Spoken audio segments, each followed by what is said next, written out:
So, the United Kingdom is playing host to the vermin that is Donald Trump, President of the United States of America.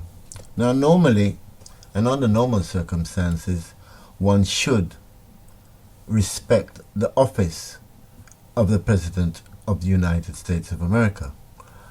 But when the individual that occupies that office is such a detestable, misogynistic, racist and white supremacist, I think he brings that office into total disrepute, and that office can no longer be respected. Well, it's obvious that Theresa May probably agrees with a lot of his racist rhetoric. I mean, we remember what she did as Home Secretary and the result that had on the Windrush population, of which he backed out and caused other people to take the blame for the evils that she did as Home Secretary. And in her wisdom, she has decided to extend an invitation to this evil individual to come to the United Kingdom on a state visit. Now, the invitation is in the name of Her Majesty the Queen, but it's not the Queen that's actually invited Donald Trump. It's Theresa May and her government. I would hope that the Queen would be taking this with a pinch of salt and recognize just how detestable this individual is, but has decided, because of her status, to accommodate this vermin. Now, I don't believe that this Trump should have been given a state visit. I have no objections whatsoever for him coming to the United Kingdom to have intergovernment talks, whatever. But I do object, and I think a lot of people, not only myself, but I think the thousands of people that came out on the street to protest against his visit here is a testimony to the fact that a lot of people in this country are totally objectionable to him having a state visit. Some might not even want him to come to this country at all. What I also find objectionable is the fact that this individual feels that he has the right to come to the United Kingdom to dictate to us whom we should have as our next Prime Minister. And he is also suggesting that his comrade in arms, Nigel Farage, should have some say in the Brexit negotiations. Now, it's easy to understand why Trump wants Boris Johnson to be Prime Minister, and he wants Nigel Farage to have some say in the Brexit negotiation. It's because they all share the same white supremacist, racist views that is actually giving power and encouragement to the far-right movement, not just in the United Kingdom, but throughout the world, especially in parts of Europe, where we see an emergence of the right-wing politics. And it is because of people like Trump that these people with these far-right views feel empowered to actually start to make their move. And we know what happens.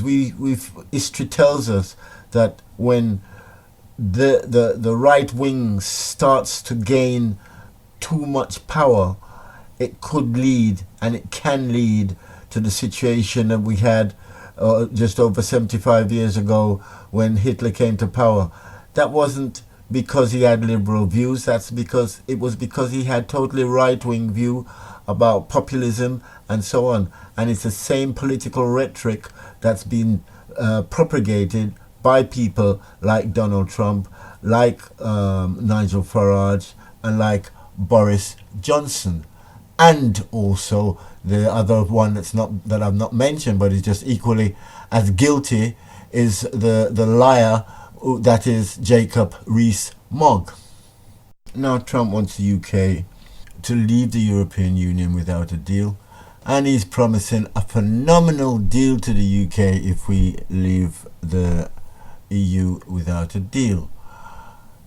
And part of that phenomenal deal is that he wants our National Health Service to be on the table in any future negotiations for a trade deal.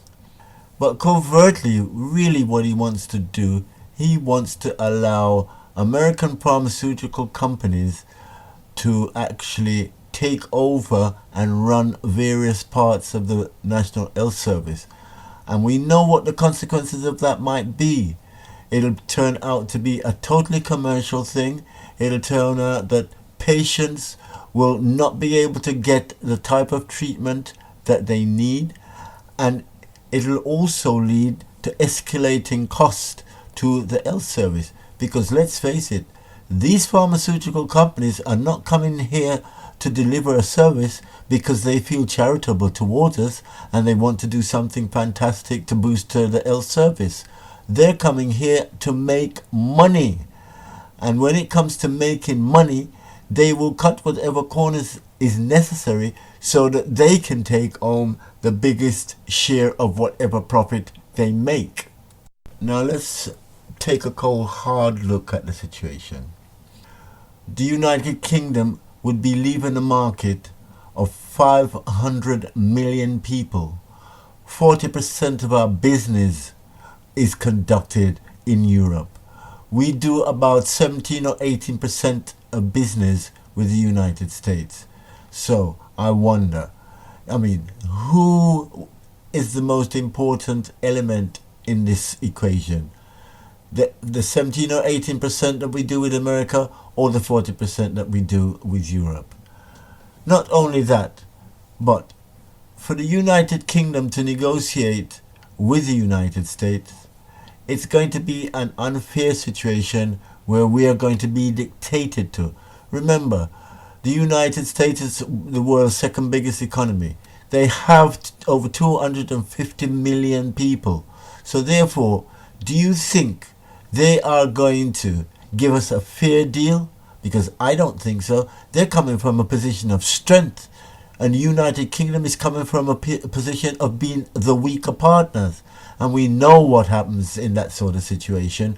The most dominant element or partner within the deal usually gets the best deal, or they are the ones that are able to walk away from it. And the United Kingdom will be desperate to do business with the United States. We currently have a very strong position in Europe. We have over 750 trade deals with over 70 countries because we are part of the European Union. When we leave the European Union, and it could be on WTO rules, we will forfeit those contracts, those trade deals that we currently have, and it could take us years to renegotiate those deals. It took Canada years and years to negotiate a trade deal with the European Union. So imagine we're going to leave a great situation to negotiate for us to be in a worse situation than we are now. But then again, a lot of Brexiteers wouldn't actually admit to that because they're looking at it from rose-tinted glasses, and they believe that we're going to get the best deal ever from all the other countries around the world because everybody is waiting to trade with little old England or United Kingdom because they feel that they're that important. Well, they're in for a great surprise if we leave the EU without a deal. And I wonder, when it all comes tumbling down, are they going to take the blame? If and when they do this and they ruin the country's economy, and there is a lot of unnecessary economic sufferings in the next 5 to 10 years, are they going to say, well, it was our fault?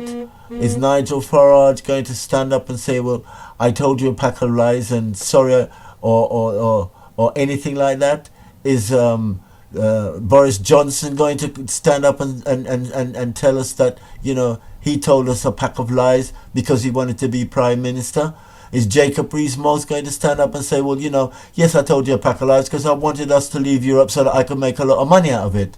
None of them are going to admit to what they've done and the reasons for them doing it, because none of them are actually thinking about the United Kingdom and our future. They're only thinking about themselves and their lust for power and fame, and they just want to make themselves feel more important than they actually are.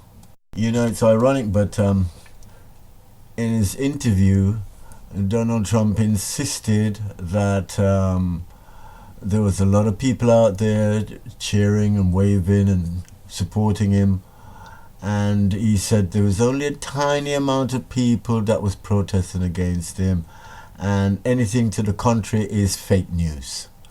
Now, there were tens of thousands of people out there on the streets in London, and not only in London but in places like Birmingham and Liverpool, Manchester and so on. I believe there was also protests against this individual, but you know, as far as he's concerned, it's all fake news, because anything that goes against his reasoning, anything that exposes him for what he is, then as far as he's concerned, he'll just call it fake news.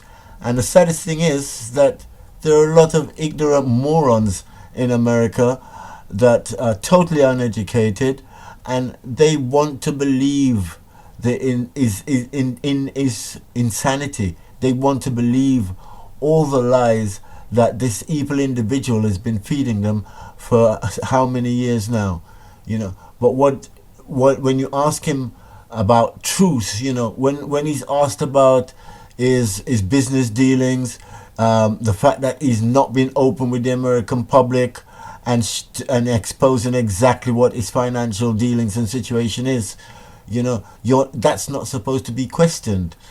And he's the only president in recent history that has refused to be transparent about his financial status. Yet this is the individual that is regarded as leader of the free world and is the most powerful man on earth at the moment. But I say he is probably the most dangerous individual on the face of the earth at this moment, because he is in a position where he could easily start some serious conflicts around the world. And not only that, but he's doing a lot of damage to the world economy with the trade war that he's instigated, and the way in which he's tried to bully the other nations or other states that he disagrees with. He's been trying to bully and threatening them and trying to galvanize the rest of the international community against them. And this is just totally wrong. Unfortunately, not all the nations are as willing to do his bidding as people like Theresa May. You know, there are other people, other leaders around the world that are questioning his motives and are saying, you know, no, Trump, we disagree with you. We're not going to do it your way. And obviously, he's upset about that. Now, my message to Trump would be is that one of the things that I found detestable about his situation is that you're coming to the United Kingdom, you're coming to London, yet you are actually insulting Sadiq Khan, the Mayor of London. I and a lot of people totally agree with his views and the way in which he's described you. I think it's perfectly true, many of the things he said about you.